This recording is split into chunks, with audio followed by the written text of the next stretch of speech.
wabarakatuh. Halo semuanya, kami dari kelompok Kerajaan Gua Talo akan mempresentasikan Kerajaan Gua Talo seperti masa berdirinya, masa kejayaannya, runtuhnya Kerajaan Gua Talo, dan peninggalan-peninggalan jejak Kerajaan Gua Talo. Sebelumnya, izinkan kami memperkenalkan diri kami masing-masing. Nama saya Nilo Jessica Prandayani, saya absen 24. Kenalkan, nama saya Loputu Bunga Lestari Dewi, nomor absen 17. Perkenalkan, nama saya Imadi Ramalitya, absen 5. Oke, di sini saya akan menjelaskan sejarah Kerajaan Gua Talo. Jadi Kerajaan Gua Talo yaitu kerajaan bercorak Islam terbesar di Sulawesi Selatan. Nah, Kerajaan Gua Talo ini berdiri sejak abad ke-16. Nah, Kerajaan Gua Talo dikenal juga dengan Kerajaan Makassar. Kerajaan Gua Talo adalah kerajaan gabungan dari Kerajaan Goa serta Kerajaan Talo yang memiliki dua bersaudara. Nah, pada pemerintahan Raja Daeng Mantre Karaesang Nupramrisik Kalona, kedua kerajaan ini dipersatukan. Nah, selanjutnya saya akan menjelaskan mengenai bagaimana sih Kerajaan Goa dan Talo dapat bersatu. Nah, jadi Goa dan Talo bersatu atas dasar kesepakatan, sehingga rakyatnya tidak memihak siapapun. Namun, memiliki dua raja yang masing-masing punya wilayah kekuasaan. Nah, di akhir abad ke-16, Sultan Alauddin menjadi raja pertama yang memeluk Islam di Kerajaan Gua Talo. Ini sekaligus menanda Kerajaan Gua Talo menjadi kesultanan. Nah, berikutnya saya akan menjelaskan pertumbuhan Kerajaan Gua Talo. Jadi pertumbuhan Islam di Gua Talo semakin pesat pada tahun kedua kesultanan. Nah, semua rakyat berhasil diislamkan. Kerajaan Gua Talo telah mencapai kejayaannya saat berada di bawah kepimpinan Kesultanan Hasanuddin pada tahun 1653 sampai 1669.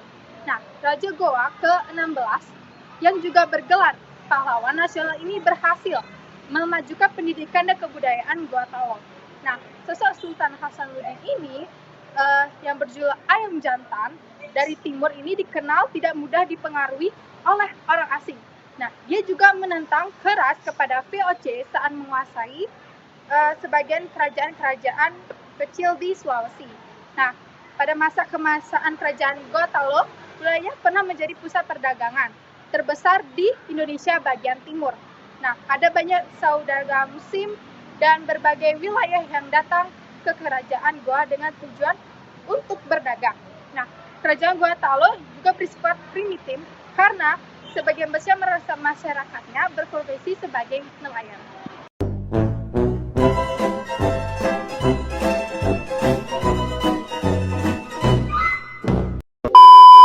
Selanjutnya saya akan menjelaskan mengenai bagaimana sih Kerajaan Gua Talo itu bisa runtuh. Nah, jadi Kerajaan Gua Talo itu runtuh pada saat VOC menguasai sebagian besar kerajaan kecil di Sulawesi. Sultan Hasanuddin berupaya melawannya dengan bantuan dari Satuan Kekuatan Seluruh Kerajaan Indonesia Timur.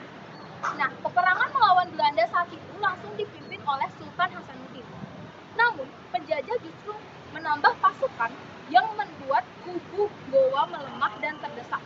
Pada 1667, Kerajaan Makassar mengakui kekalahannya dengan bersedia menandatangani Perjanjian Bongaya. Nah, perjanjian ini dinilai merugikan Goa. Pertempuran dengan pihak penjajah pun kembali terjadi.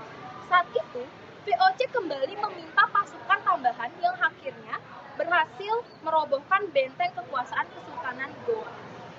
Nah, pasca kalah, Sultan Hasanuddin turun tahta dan mengundurkan diri dari kerajaan.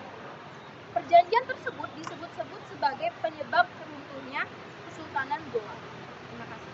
Berikutnya saya akan menjelaskan peninggalan Kerajaan Gua Talo. Kerajaan Gua Talo banyak meninggalkan bukti sejarah yang dapat dilihat hingga saat ini. Istana pertama yaitu Istana Balalompua. Balalompua merupakan istana yang pernah dihuni para Raja Goa yang terletak di kota Sumbu Minasa. Yang kedua ada Istana Tamalate. Selain Balalompua, ada juga Istana Tamalate sebagai jejak peninggalan kerajaan kejayaan Kesultanan Goa yang juga berlokasi di kota Sumbu Minasa. Yang ketiga ada Masjid Katangka. Masjid Katangka atau juga disebut Masjid Al-Hilal adalah salah satu masjid tertua di Sulawesi Selatan. Yang keempat ada Benteng Sombaopu. Benteng Sombaopu termasuk saksi biksu sejarah kejayaan Makassar yang sebelumnya dijadikan pusat pemerintahan sekaligus perdagangan.